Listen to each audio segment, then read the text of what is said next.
Global 22 के नाजरीन अस्सलाम वालेकुम। मैं हूं अनीस रफ़ीक।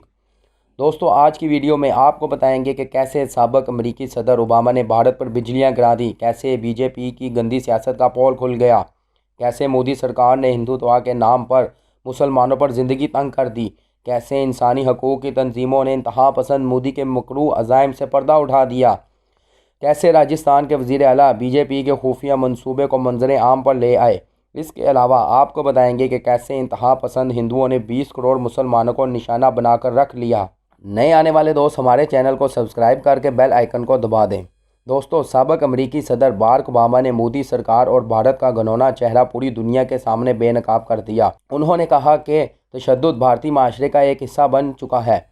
साबिक़ अमरीकी सियाह फाम सदर बाराक ओबामा ने अपनी किताब में लिखा है कि भारत में कौमी इत्तेहाद का एक आसान रास्ता पाकिस्तान के लिए दुश्मनी का इजहार है। डॉन अखबार की रिपोर्ट के मुताबिक ए प्रॉमिस लैंड के अनवान से बाराक ओबामा की किताब 17 नवंबर को पूरी दुनिया में जारी की गई, जिसमें साबिक़ भारतीय वज़ीर आज़म मनमोहन सिंह का पेन से बनाया गया पोर्ट्रेट भी शामिल है, जिससे साबिक़ अमरीकी सदर टेबरिंग में G20 के 2009 में होने वाले इजलास में पहली मरतबा मिले थे। जब बाराक ओबामा ने नवंबर 2010 में भारत के पहले दौरे के दौरान दोबारा मनमोहन सिंह से मुलाकात की थी, तो भारतीय वज़ीर आज़म ने बताया था कि इन्हें खदशा है कि मुसलमान मुखालिफ जज्बात ने इस वक्त की अपोजिशन जमात हिंदू कौम परस्त भारतीय जनता पार्टी बीजेपी के असर को मजबूत किया है। अमेरिका के साबिक़ सदर ने लिखा कि बहुत से भारतीय इस बात पर फ़ख्र करते हैं कि उनके मुल्क ने पाकिस्तान के मुकाबले में न्यूक्लियर हथियारों का प्रोग्राम बना रखा है, और वो इस हकीकत से ज़रा भी परेशान नहीं कि दोनों में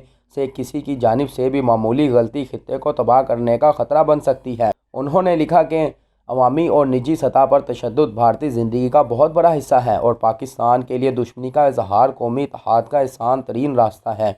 उनका कहना था कि भारतीय सियासत अब तक सबसे ज़्यादा मजहब, कबीलों और ज़ातों के गिर्द घूमती है। ताहम बाराक ओबामा का साथ ही ये भी कहना था कि बहुत से पहलू में जदीद दौर का भारत हुकूमत में मुतअद्दिद तब्दीलियों, सियासी जमात के दरमियान शदीद इख्तलाफात, मुतअद्दिद अलहदगी पसंद अस्करी तहरीकें और हर तरह के बदअनवानी के स्कैंडल्स के बावजूद कामयाबी की कहानी सुनाता है।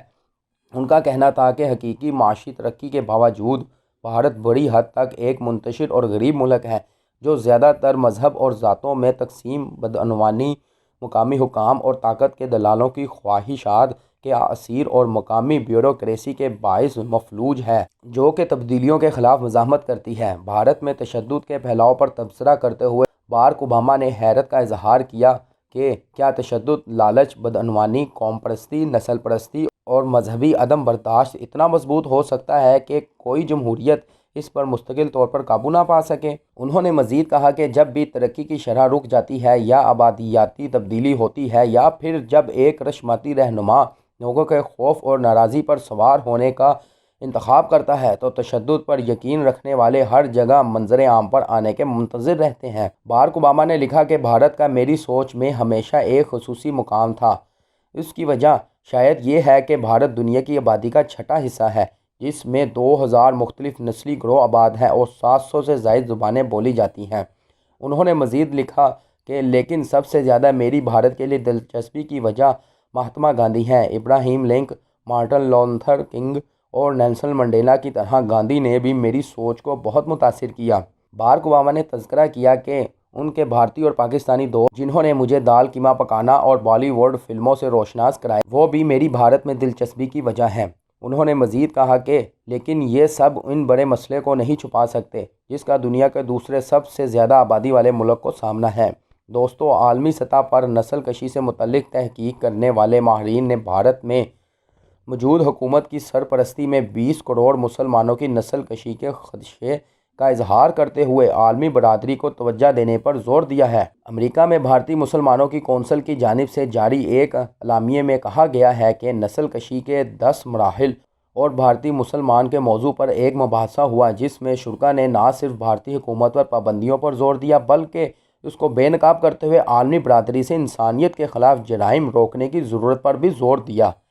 इंडियन अमेरिकन मुस्लिम कौंसिल के मुताबिक जेनोसाइड वॉच के बानी सदर डॉक्टर ग्रीगोरी स्टैंटन का कहना था कि भारत में नस्ल कशी की तैयारी मुकम्मल तौर पर जारी है। उन्होंने कहा कि आसाम और कश्मीर में मुसलमानों पर मज़ालिम नस्ल कशी से पहले के मराहिल हैं। اگلا مرحلہ قتل ہے جس کو ہم نسل کشی کہتے ہیں۔ ان کا کہنا تھا کہ بھارت میں انسانیت کے خلاف جرائم منظم انداز میں جاری ہیں۔ بابری مسجد شہید کر کے وہاں مندر کی تعمیر نسل کشی کے لیے ثقافتی شناخت مٹانے کی جانب اہم قدم ہے۔ دلی میں پولیس کی جانب سے مسلمانوں کی گرفتاریوں اور ان کے قتل کا الزام بھی انہی پر عائد کیے جانے کا حوالہ دیتے ہوئے ڈاکٹر گریگوری نے کہا کہ اس ظلم سے انکار نسل کشی کا آخری مرحلہ ہے۔ بھارت میں انسانی حقوق کے لیے کام کرنے والی معروف کارکن اسٹالویٹ کا کہنا تھا کہ مسلمانوں کے خلاف مظالم سے ان کے معاشی اور معاشرتی حالات دگرگو ہیں اور ساتھ ہی ان کے خلاف نفرت انگیزی بھی جاری ہے۔ ان کا کہنا تھا کہ یہ حالات ممکنہ نسل کشی کی عکاسی کرتے ہیں۔ ڈاکٹر عمر خالد کے والد اور مسلمان سیاستدان ڈاکٹر قاسم رسول الیاس کا کہنا تھا کہ گجرات کے وزیر اعلیٰ یوگی دینا ناتھ کو مسلمانوں کے دشمن کے طور پر جانا جاتا تھا۔ گجرات کے وزیر اعلیٰ کا حوالہ دیتے ہوئے انہوں نے کہا کہ یوگی دینا ناتھ مسلمانوں کے قتل عام، غیر قانونی گرفتاریوں اور بدنام کرنے کا مرکزی منصوبہ ساز ہیں۔ ڈاکٹر قاسم رسول نے کہا کہ کیا ایسا ملک جو دنیا کی بڑی جمہوریت کا دعویٰ کرے وہ اپنی 14% آبادی کو جبر و تشدد کی جانب دھکیل سکتی ہے اور انہیں بنیادی اور آئینی حقوق سے محروم کر سکتی ہے؟ یاد رہے کہ بھارت میں متنازع شہریت قانون کے خلاف دسمبر 2019 سے مظاہرے کیے جا رہے تھے، تاہم امریکی صدر ڈونلڈ ٹرمپ کے پہلے دورہ بھارت کے دوران 14 فروری کو بھارتی دارالحکومت نئی دلی میں اچانک یہ مظاہرے مذہبی فساد کی شکل اختیار کر گئے تھے۔ مذہبی فساد اس وقت شروع ہوئے جب ہزاروں افراد نے دلی میں متنازع شہریت قانون کے خلاف مظاہرہ کیا، جہاں پر اچانک انتہا پسند اور شریعت پسند افراد نے حملہ کر دیا، جس کی وجہ سے مظاہرے مذہبی فساد میں تبدیل ہو گئے۔ ادھر بھارتی ریاست راجستھان کے وزیر اعلیٰ اشوک گہلوت نے کہا کہ لو جہاد کی اصلاح دراصل بھارتیہ جنتا پارٹی کے اقلیتوں کے خلاف نفرت اور ملک میں فرقہ وارانہ ہم آہنگی کو خراب کرنے کی سازش ہے۔ آخر میں تمام دوستوں سے ایک مرتبہ پھر گزارش ہے کہ ہمارے چینل کو سبسکرائب کر لیں اور ویڈیو کو فیس بک اور واٹس ایپ پر شیئر بھی کر دیں۔